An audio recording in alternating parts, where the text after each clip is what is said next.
Hello and welcome to Regionally Speaking. And this program today is going to deal with education and the current challenges for Ohio schools.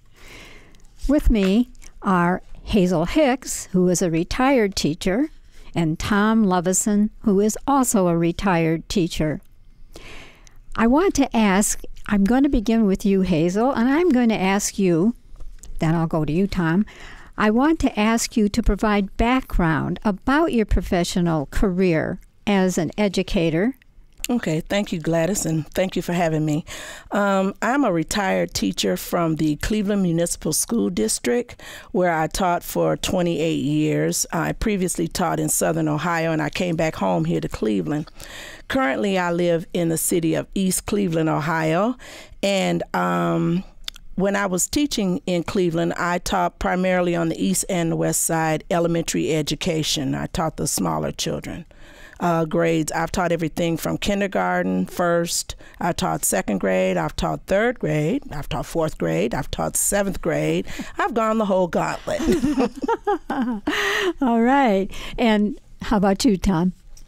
Again, Gladys, thank you for having us. It's my pleasure. I'm born and raised in Northeast Ohio, basically Seven Hills, Independence area. I went to Independence High School and then John Carroll University and did my master's work at Cleveland State. So I'm definitely from here. Started with the Cleveland system when it was called the Cleveland Public Schools in 1967. I'm one of those old codgers. Spent the next 36 years with the system till 2003 when it was the Cleveland Metropolitan School System. I taught in middle school, high school.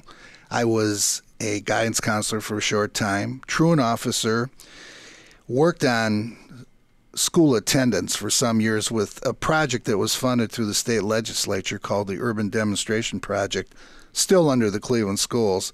And finally, the last 16 years, I was in the liaison office at the Cuyahoga County Juvenile Court as assigned there by the Cleveland schools. There were 4 of us, and there were 3 of us, and there were 2 of us, and then there were none of us. But for a long time, there was an office there that tried to deal with disciplinary truancy problems with victims, with perpetrators, and we were there to work with the court, with the prosecutors, and so forth. It was very interesting. So that basically is the my life story in education. When I retired, I thought perhaps I would do something like tutor or something else, and here I find myself as an activist, but still with education. Excellent. All right, Hazel, how about you? How did you make this decision? Well, it's Tom's fault.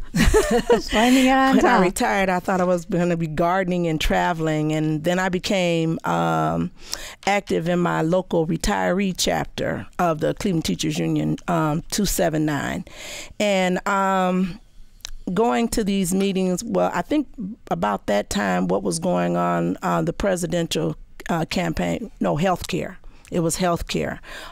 They were talking about there was no funding for our healthcare, and that's what kind of piqued my interest because I had just become retired. And without that healthcare plan, I was too young for Social Security, Medicaid.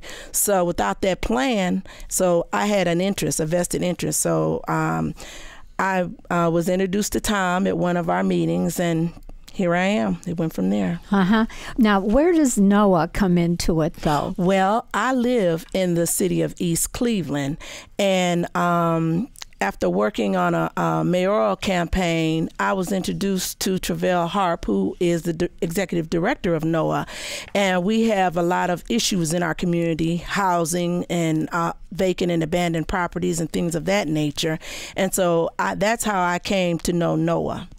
Mm-hmm. All right. Well, of course, we had Travell Harp on the program just last week. Okay. And so I wanted to make sure we made that connection because I was, and I know our audience was very interested to know about the work of NOAA. So I use that as an entree to have you tell about that. Now, you both belong to the Ohio Federation of Teachers. Yes. And I want to know what led to your roles as activists confronting the challenges on behalf of education. So I guess you want to begin with what you saw as the challenges. They're out there. So why don't you, Tom, begin? You know, it actually started it started way before I retired. I was the union chair from my particular location, so I was involved with the delegate assembly, the union legislative body. I got to know what the issues were. A good friend and a fellow teacher ran for the state house, didn't win, but came close in a very Republican district he ran as a Democrat. So I got involved with that, got into the issues of not, other issues, but education was one of them. And at that time, one of the things that really bothered me was that Cleveland was the only district in Ohio that did not vote in its board members. And I, to this day, am not real happy about that, because if we're going to be democratic, then why should one district not have that right? Are the people of Cleveland not responsible enough to take their school district and run with it? Do we need to have it layered so they don't have direct vote? So that's how we started. But with that background, once I, retired, I began to have an interest in continuing the work of education, and I thought the retiree union would be the best way to do that. And, I just thought I'd be a member and go to meetings and participate. And the president of our local, Ray Kitka, asked me to be on the executive board as the legislative liaison. Maybe because I have a big mouth, I don't know. But from there, it was all about the issues of education for the teachers who are still in the classroom and for the retired teachers, because we do have tremendous camaraderie and we definitely need each other.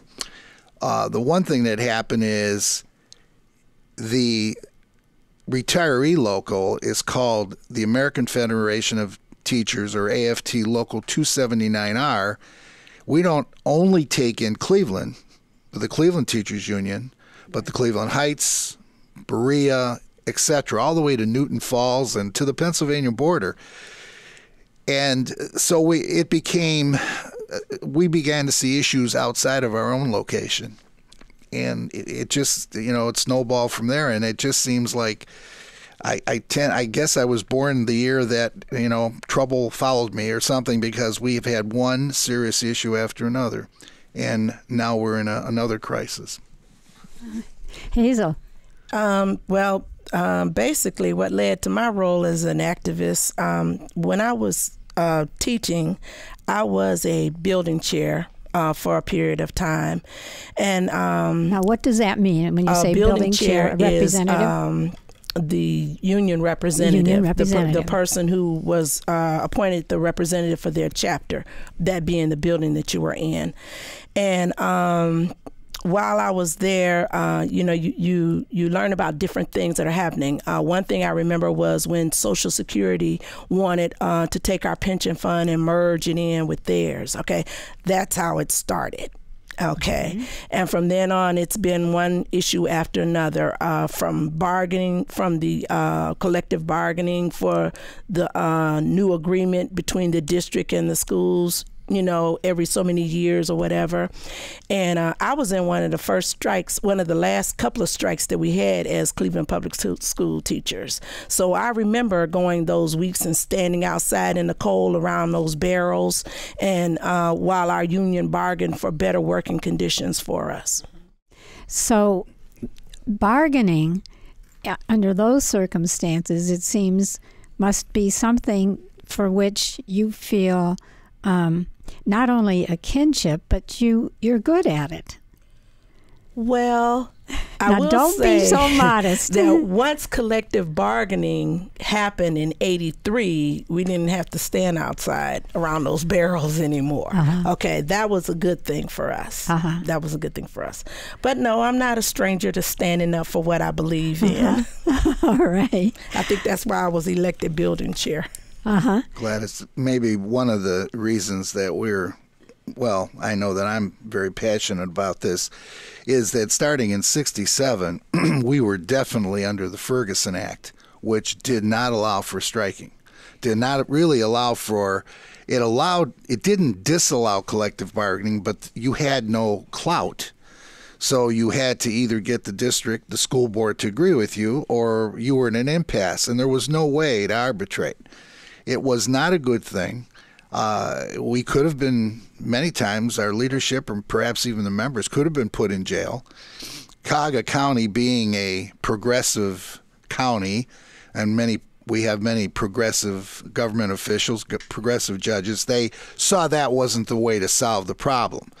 But if you go south of Cuyahoga County, you can talk to some Medina County teachers who ended up going to jail. It's not a good thing. Here you've got people that nurture children, and suddenly they become criminals, and they're charged with misdemeanors or felonies, depending. And this isn't what we're all about. Teachers are there as very constructive people who want to help children learn. No one gets in teaching, and I hope I can stress this to the public, no one gets in teaching to become rich. No, not to become rich. If you do, you're crazy. Well, I think that I want you to talk a little bit about the challenges. You started it right there in what you've just said. What are the challenges that you face? I mean, Hazel, you've already mentioned some of them. It takes a lot of courage. It takes a lot of time. How do you handle that? One of the things that we faced as teachers when we first started retiring was our pensions were guaranteed, but not our health care. Yes. And I think what I was talking about earlier was the fact that because I retired so young with the full benefits for retirement, what was lacking was the fact that I was too young for Medicaid. Is it Medicaid? Medicare. I'm too young for Medicare. So without the STRS health benefit, I would have no health insurance. Yes. I'd have a retirement check, but I couldn't go to the doctor without paying everything directly out of my pocket. I couldn't have prescription drug care, if I were to break my arm or something like that. So the fact that we might lose our health care funding, that's what brought me into the fight. All right, good. Tom? All right, I think what happened is I began to see as I got close to retirement and then after retirement, a gradual lowering of the status of teachers. That teachers were the public was being fed information that we weren't doing the job, children weren't learning like they should. We were getting these big fat salaries. After all, we do get 3 months vacation, paid vacation. I still haven't gotten that check, but you only work 6 hours a day. So we saw this. Right? We saw that, and one other area that just was in total disrespect was that the state Supreme Court ruled that the funding of education was unconstitutional because it was funded at the local level. It should have been funded at the state level. And it was disregarded by the state legislature. Disregarded. They broke the law. They ignored the law. Well, all these things, and then some of the issues that Hazel's talking about with the health care, some of our teachers who also have Social Security quarters don't get that full benefit because the federal government passed a law that they call it double dipping. It's not really double dipping if you earned it. But anyway, these are the kind of things that were going on, so many things, and they needed to be addressed. We knew that we were going to have to get involved in lobbying, and that's when I got called on board and said, okay, you get some activists and you start lobbying, and and that was my charge. So we got something called the RTA, Retired Teacher Activists. All right. And we've done a few things. You have definitely done a few things. We're going to take a break, and when we come back, you've led right into what I want to talk with you about, and that is the current situation and the protesting, and where you have been very much involved around Ohio Senate Bill 5.